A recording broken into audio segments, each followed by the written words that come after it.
ఇదంతా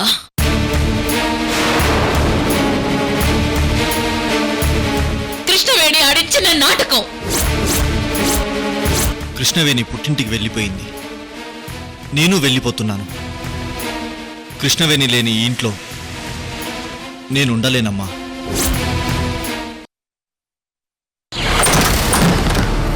రత్న, ఆగు Ratna, please. Ratna, Ratna, mom, Ratna, mom, mom.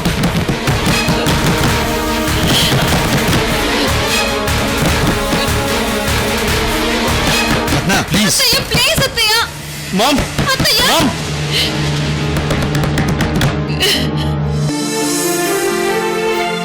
Ratna, please control your self.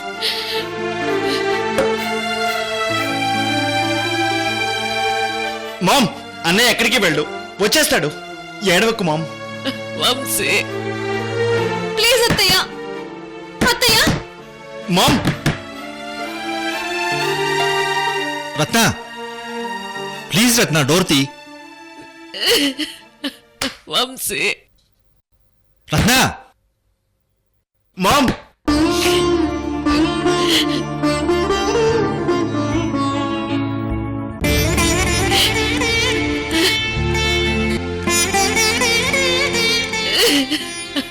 Vamsi Vamshi ma'am.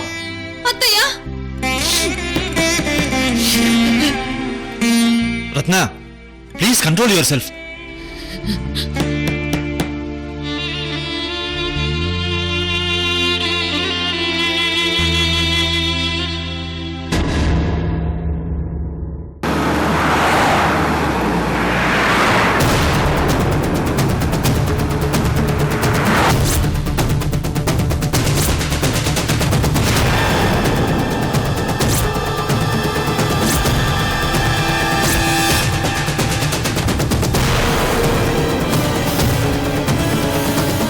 గురుదేవా,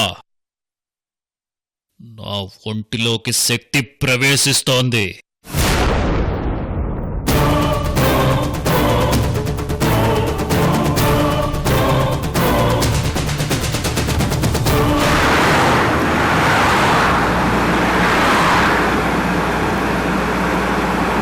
గురుదేవా, పంచభూతాల స్పర్శ తెలుస్తోంది.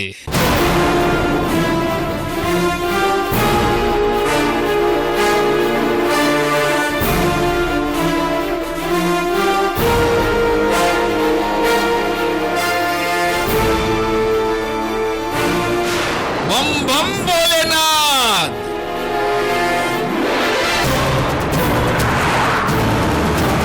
గురుదేవా, లోపల ఉక్కపోతగా ఉంది.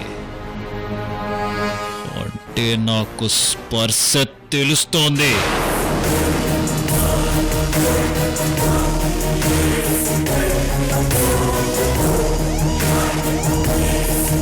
బం బం భోలేనాథ్. గురుదేవా, నాకు శ్వాస ఆడుతోంది. గుండె పని చేస్తోంది. జై హో కాలముఖ రుద్ర. జై హో కాలముఖ రుద్ర. జై హో కాలముఖ రుద్ర. జై హో కాలముఖ రుద్ర. జై హో కాలముఖ రుద్ర. జై హో కాలముఖ రుద్ర.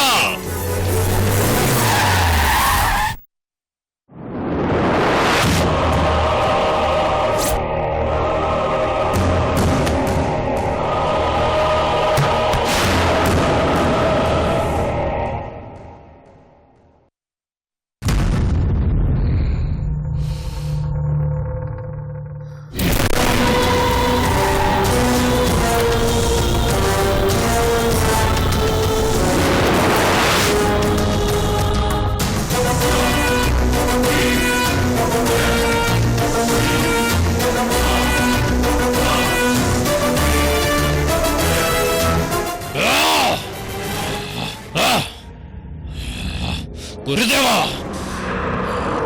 నాకు ఊపిరాడకుండా చేస్తున్నారు.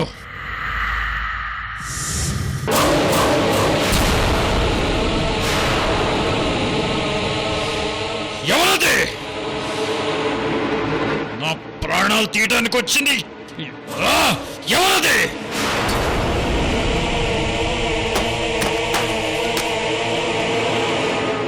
గురుదేవ కాలముఖ రుద్రుడికి ఎవరో హాని చేస్తున్నారు.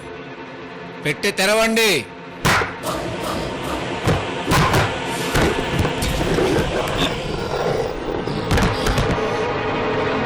గురుదేవా, నా కాళ్ళను పట్టుకుని ఎవరో లాగుతున్నారు.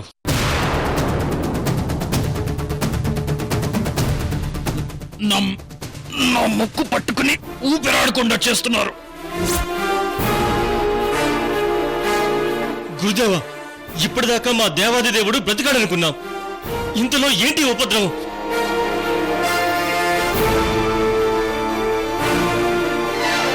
బం బం భోలేనాథ్.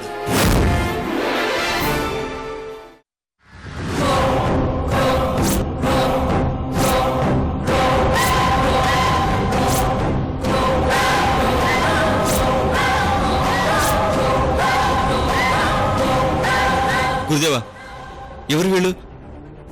పైగా మా చుట్టూ నిల్చొని ఉన్నారు. కంగారు పడకండి.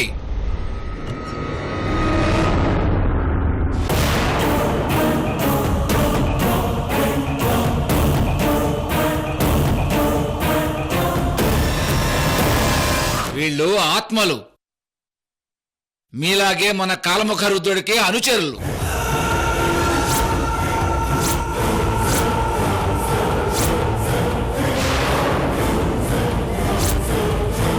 కాలముఖ రుద్రుడి ఆగమనం కోసం ఎదురు చూస్తున్నాయి.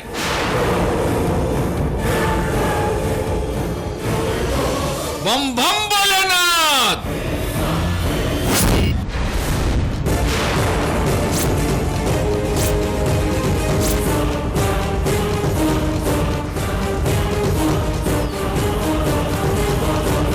ఎవరే నువ్వు? నా గొంతు పట్టుకున్నావు. లక్ష్మి, లక్ష్మిని. ఏయ్, నువ్వు ఎవరితో ఆటలాడుతున్నావో తెలుసా? కాలముఖ రుద్రుడు కాల్చి బూడిచ్చేస్తాడు. అయినా ఎందుకు మా యజ్ఞాన్ని నిర్వీర్యం చేస్తున్నావు? నాకు కావాల్సింది దక్కలేదు. నీకు కావాల్సింది ఏంటి?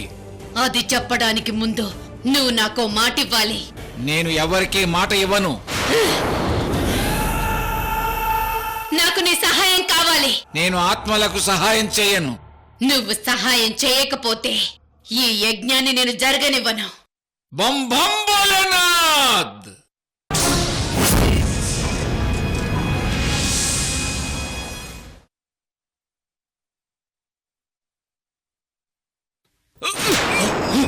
ఏమైంది?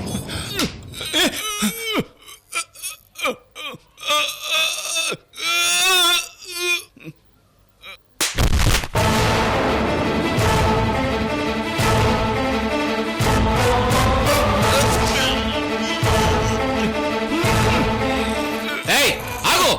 మా వాడికి హాని చేయకు. సాయం చేస్తావా? చేస్తాను.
ఏంటి వంశీబాబు, నువ్వెప్పుడొచ్చావు? మీకంటే ముందే వచ్చాను మామయ్య. ఏంది బాబు, ఇంటి నుంచి వచ్చావా? అవును కడపత్తయ్య, కృష్ణవేణిని ఇంటికి తీసుకెళ్దామని వచ్చాను.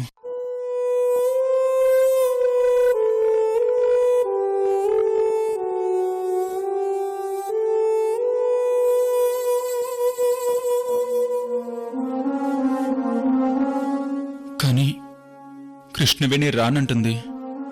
మీరైనా చెప్పండి అత్తయ్య.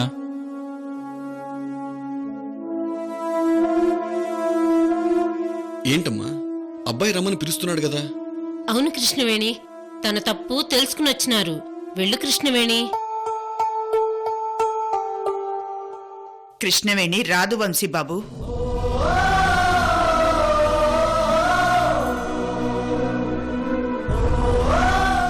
అవును, కృష్ణవేణి రాదు. కడపత్తయ్య, ఎందుకు రావాలి? వస్తే ఎలా రావాలి? కృష్ణవేణి వస్తే మీ అమ్మ ఒప్పుకుంటుందా? నేనొప్పిస్తాను కడపత్తయ్య. మీ అమ్మ ఒప్పుకోకపోతే?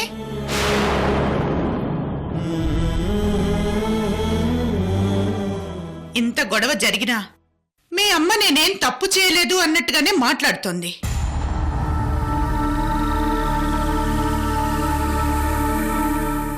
ఇప్పుడు మీ అమ్మ ఉన్న కోపంలో కృష్ణవేణి ఇంటికి వస్తే తను ఇంకా కోప్పడుతుంది. గొడవలు పెరుగుతాయి.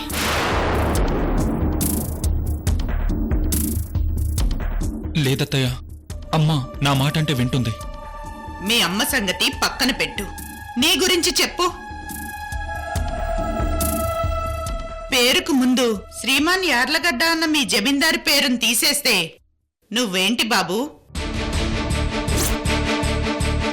నిన్నటి వరకు భార్య లేకుండా అన్నం తినలేవు, షర్టు ప్యాంటు వేసుకోలేవు.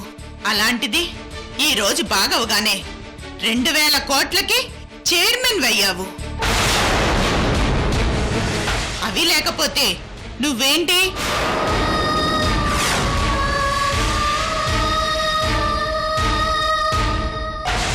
ఈ జమీందారితనం డబ్బు లేకపోతే ఒక్కరోజు నీ భార్య కృష్ణవేణికి 3 పూట్ల అన్నం పెట్టగలవా నువ్వు?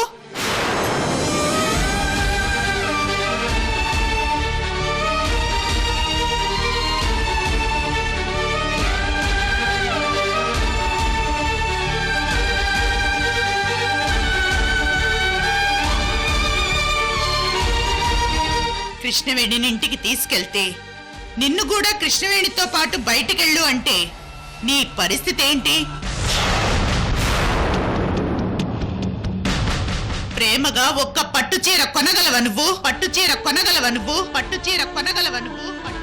బయట ఉద్యోగం చేసి మూర మల్లెపూలు కొని తీసుకురాగలవా నువ్వు?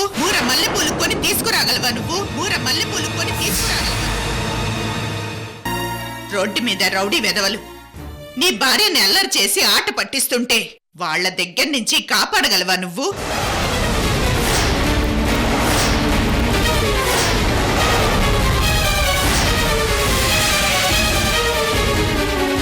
బయట 1 నెల ఉద్యోగం చేసి ఇదిగో కృష్ణవేణి నా నెల జీతమని భార్య చేతిలో పెట్టి తనను మురిపించగలవా నువ్వు?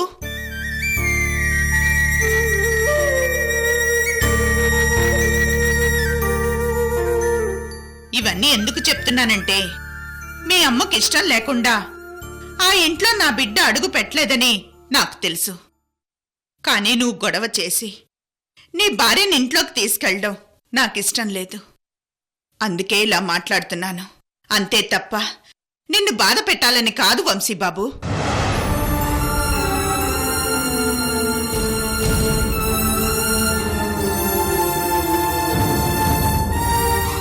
చూడు బాబు, కృష్ణవేణికి అమ్మా నాన్న లేరు.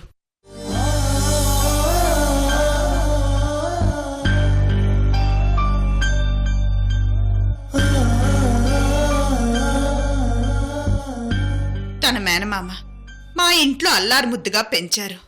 కాని మీ అమ్మ ఏం చెప్పిందో లేదంటే తనేం నిర్ణయం తీసుకుందో మాకు తెలీదు. కానీ నిన్ను పెళ్లి చేసుకుంది.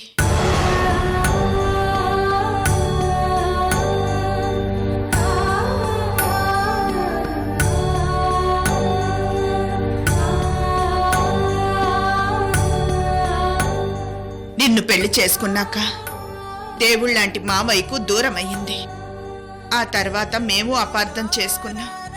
తను బాధపడింది, మేము బాధపడ్డాం. ఒంటరిగా ఎన్ని బాధలు పడిందో ఒక తల్లిగా నేను ఊహించగలను.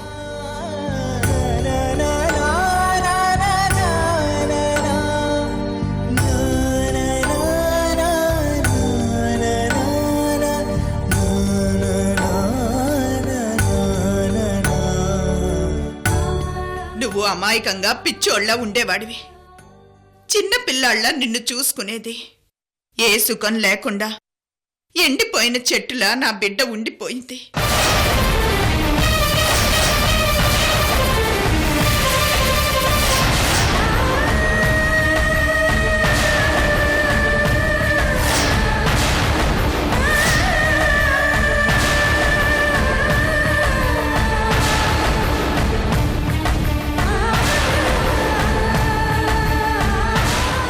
పుట్టింటి ఆదరణ లేని ఆడబిడ్డ ఎంత నరకం అనుభవిస్తుందో ఒక్క ఆడవాళ్లకు మాత్రమే తెలుసు బాబు.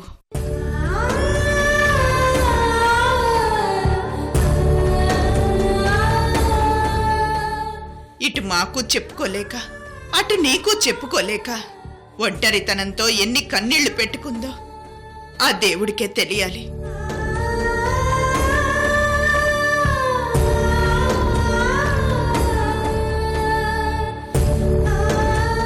ఇన్ని చెప్తున్నారు, మీరెందుకు కృష్ణవేణిని చూసుకోలేదు అని మీరు అడగచ్చు.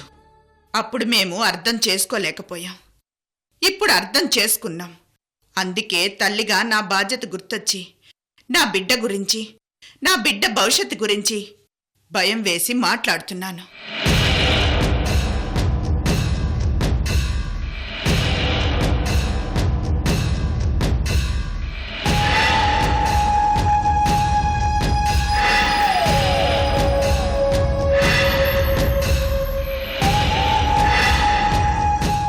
భార్యని ఏలుకోవడమంటే ఆషామాషి కాదు బాబు.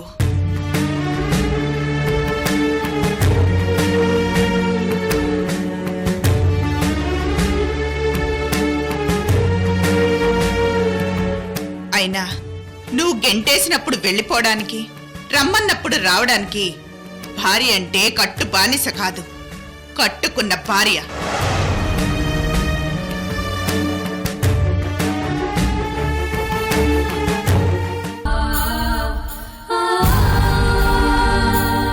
భార్య మనసుకు ఒక్కసారి గాయమైతే దాన్ని మార్చడం చాలా కష్టం వంశీబాబు.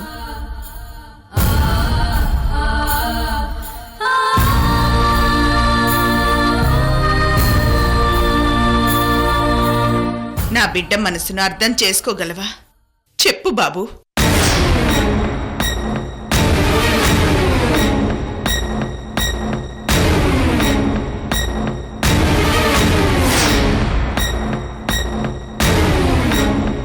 నా ప్రశ్నలకు సమాధానం చెప్పి నా బిడ్డను మీ ఇంటికి తీసుకెళ్ళు బాబు.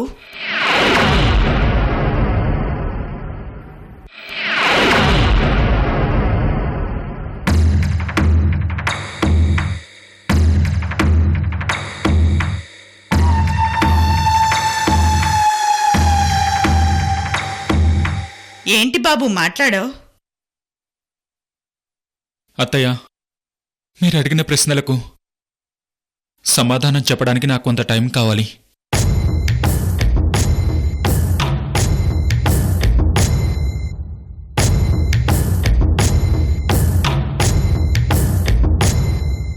నేను ఇన్నాళ్ళు 2000 కోట్ల వ్యాపారానికి చైర్మన్గా అనుకునేవాణ్ణి.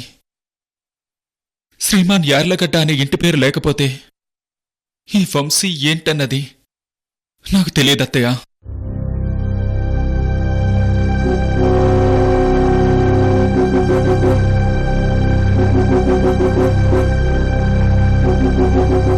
ఇన్ని రోజులు డబ్బు, అధికారం, కార్లు వీటన్నిటిలోనే సుఖం ఉందనుకునేవాణ్ణి.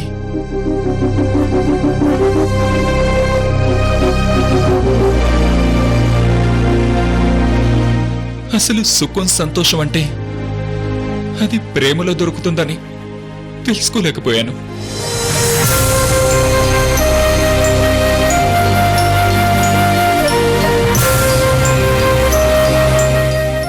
అది భార్య మనసు గెలవడంలో ఉంటుందని తెలుసుకోలేకపోయాను అత్తయ్య.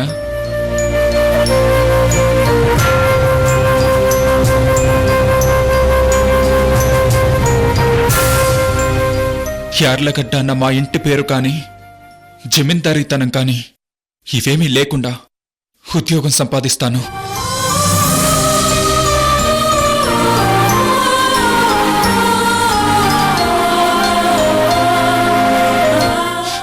కాళ్ళ మీద నేను నిలబడతాను.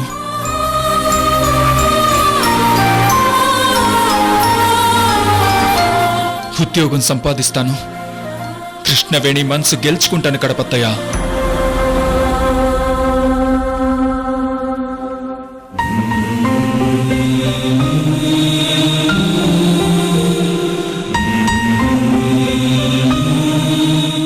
కేవలం వంశీగా మాత్రమే ఇవన్నీ సాధిస్తాను. శ్రీమాన్ యార్లగడ్డ వంశీగా కాదు. అంతవరకు నేనింటికి వెళ్ళను గణపతయ్య.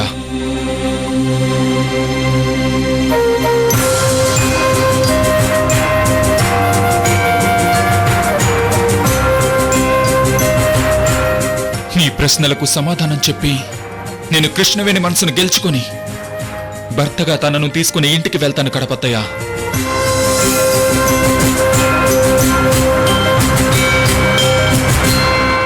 ఎవరి సహాయం లేకుండా నా కాళ్ళ మీద నేను నిలబడతానని కృష్ణవేణి మీద ఒట్టేసి చెప్తున్నాను గణపతయ్య.